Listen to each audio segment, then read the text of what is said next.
said about Zimbabwe, whether you're a broad optimist about its future or not, is that its huge resource is in human capital, in human skills, very high levels of education and so on, and at the same time that a lot of this has been lost with people leaving the country to South Africa, to Britain, to many other parts of the world. The purpose of this session is to focus in particular on humans and human skills. We can range more widely, but as with the previous one, I'd like to invite each of our delegates up here to give a short introduction of what they do and what they think of this theme, and then we'll open up again for a broader interactive discussion. But if I could start with John Lagat, the Chief Executive of Imara Asset Management, then we'll move on to Kamal Abdallah, the Chief Executive Officer of Rani Investment Aujan Group, is that correct? And then to Trevor Kube of the Mail and Guardian, who many people must know. But if we could begin with you, John, if you're happy just to sit here and give us a short introduction to how you see Zimbabwe and this particular focus on the human side of Zimbabwe. I think the Irish have got the reputation of being found in all corners of the world.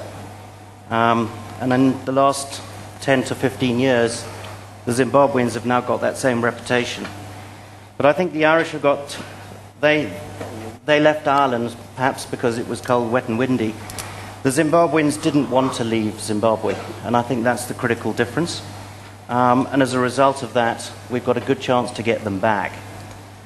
They left the country because they wanted to educate their children. As the schools deteriorated, as the health system deteriorated, they were concerned about the well-being of their families. They were concerned about their own future, finding jobs, earning salaries. Earning Zim dollars was not allowing them to save for their own future. So many Zimbabweans have left the country unwillingly, and I think there's a good chance now we can bring them back to benefit the country. Yeah. And I think, as you rightly point out, Zimbabwe's got a lot of resources, and the human capital is a significant one. And where it becomes important and significant, I think, for Zimbabwe is that instead of having to employ, for example, expatriate workers, as many African countries or developing countries have to do, we can actually employ Zimbabweans. Zimbabweans who understand the culture of the country, they understand the language of the country, but they're also long-term. They won't be leaving after 5 years or 3 years as an expatriate would be doing. And it's a great opportunity, I think, for us to bring them back. But government must make it attractive to them to come back. We're not out of the woods yet by any means, although we've made huge gains in the last 12 months. I am getting probably an email a week at least from people in the diaspora looking to come back, looking for jobs, looking for ideas. But I think what could really help is the government making it easier. So, for example, if a Zimbabwean has lived overseas now for 5 years or more, they've probably now got citizenship of the country that they're living in. If they wish to come back to Zimbabwe to work, they now have to apply as a foreigner, effectively, to gain a work permit and so on and so forth, because dual citizenship is illegal. And I think that is something that could be changed very quickly and to the benefit of the country. And I think the second point of view or idea to make Zimbabwe attractive for them would be to introduce a low-tax, flat-tax regime into the country. We are lucky in Zimbabwe in that we have a financial system that is starting from rock bottom. Much as Eastern Europe was in a situation in the 1990s, they could introduce a flat-tax system. We're competing with Botswana and Mauritius, where top rates of tax are 15%. Well, I can tell you, if you had an income tax rate of 15% in Zimbabwe, in a period where tax rates globally are rising in the developed world, that would be a further encouragement. And the government at the moment is working on a new income tax act, which will actually bring about global taxation rules, as they have in South Africa, whereby people living in Zimbabwe will have to pay tax on foreign earnings as well. And I think, as part and parcel of that act, it would make sense to introduce a flat tax scheme as well, thereby encouraging people to come back. Okay, thank you very much. Two specific and sharp ideas. If you could move along the panel. Thank you.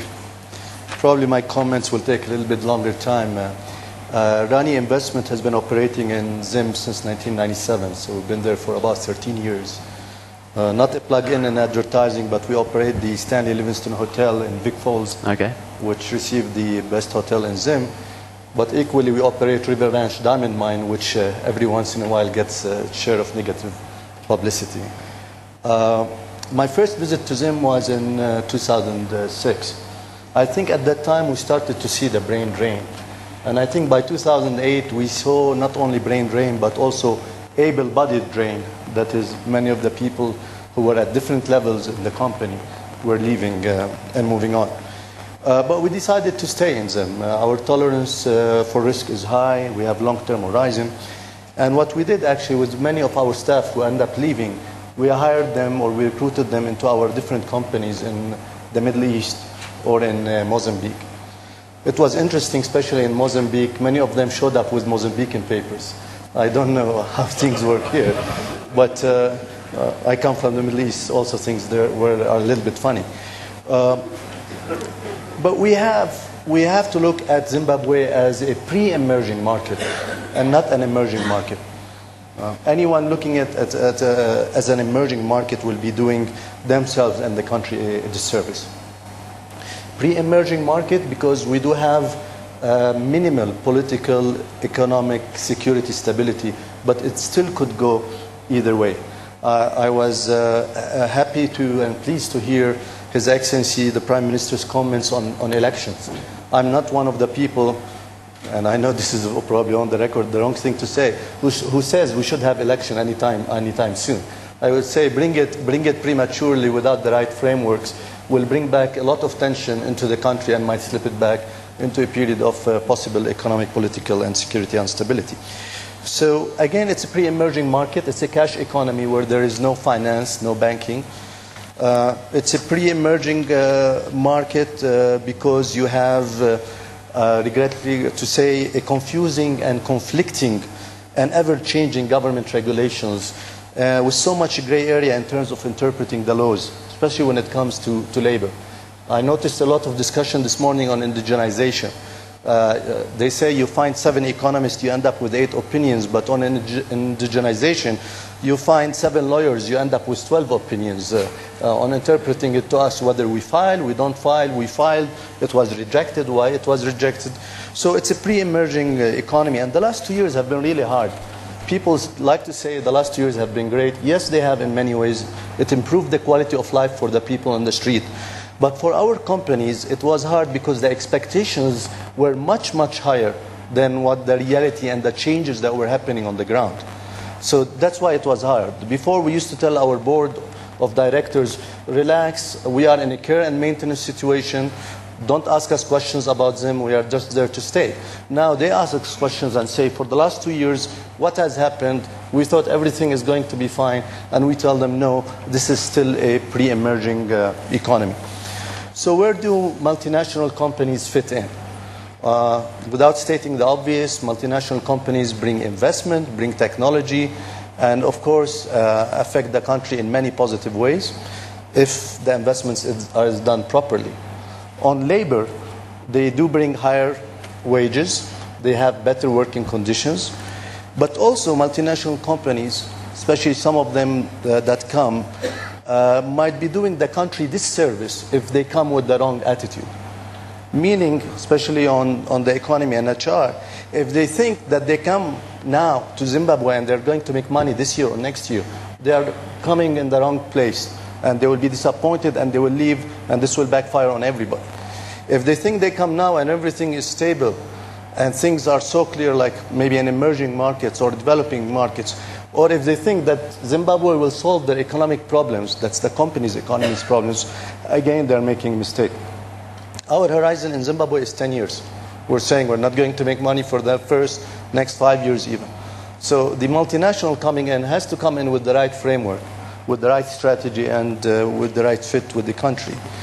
Now, we've been operating in Zim for the last 13 years, and I have to say that in terms of HR, We look at HR as enabling for economic development and for our success as a company, because without the proper HR, you are not going to have productivity. Without productivity, nothing else will happen. But for the last few years, we've been, in a way, asked to do things that governments usually do. We've been asked to provide clean water. We've been asked to provide electricity. We provide health, housing, education. We provide funeral services. We cannot, and no company would be expected to do that in the next phase. The government, of course, will step in to provide what I call economic security, private property protection, taxes, the rule of law, and what have you. I know my time is up, so I'm going to be very brief with one last comment there. Zimbabwe is a pre-emerging economy. Hopefully, it's not submerging economy. The challenge will be to bring people back, yes. But the most important challenge facing Zimbabwe when it comes to human resources is not to bring people back only. It's to retain people. Because the challenge will be if people come back, are disappointed without the proper framework, they are going to leave, and once they leave, they are not going to come back again. So we would argue that multinationals have a role to play, of course, with the private sector and any public-private sector initiatives, but bringing people prematurely will backfire, and retention is an important issue for the government. Okay, thank you very much.